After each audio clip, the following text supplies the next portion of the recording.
there, Mike Robbins here with another video blog message. This week I want to talk a little bit about proving. You know, a couple weeks ago, my counselor Eleanor, who I talk about quite a bit and I've worked with for the last few years, said this great thing to me. Well, not so great, like I didn't like hearing it, but it was true and wise, as often is the case when I talk to Eleanor. She said, Mike, if you're trying to prove it, you don't believe it.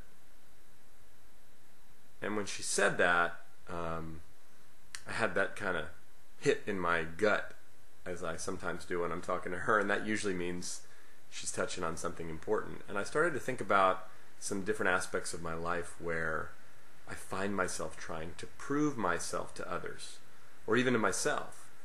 And as I reflected on what she had to say, I realized, gosh, that's so true. When I'm trying to prove it, I don't believe it. You know, and I had an experience this past weekend that was pretty profound. I got invited to speak at a big event out in Baltimore, put on by my publisher Hay House, a conference called I Can Do It, which they've had these conferences for a number of years, and a bunch of speakers and teachers and authors come together, and you know, a couple thousand people come, and it was a great event. I was really honored to be invited. There were other speakers there like Dr. Wayne Dyer, Ayanna Van Zant, Dr. Brian Weiss, Cheryl Richardson. I mean, people that a few of whom I've met before know, and many of whom I hadn't met but have admired and followed their work for many years and been touched and inspired by them. So to be speaking alongside some of these people was, as you can imagine, a little intimidating as well as exciting. And it went really well, and I had a fantastic time.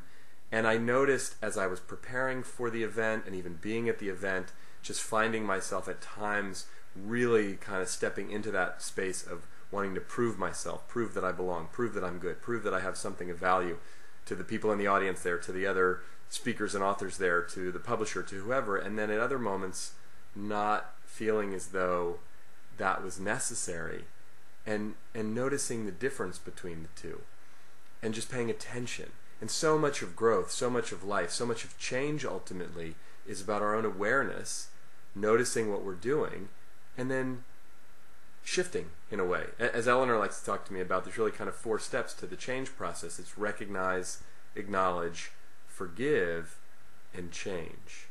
So we forgive ourselves when we find ourselves trying to prove ourselves as an example or anything.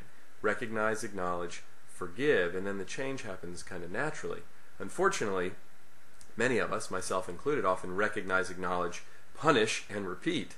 We punish ourselves, we beat ourselves up. So this isn't about beating yourself up, it's about paying attention. Where are you trying to prove yourself? To your friends, to your family members, to your coworkers, even to yourself. Trying to do and say certain things to prove so that you'll be validated or vindicated or, you know, approved of in some way, when really what there is to do is believe. And how do we shift the belief? Well, on the one hand it's simple, and on the other hand it can be a little tricky.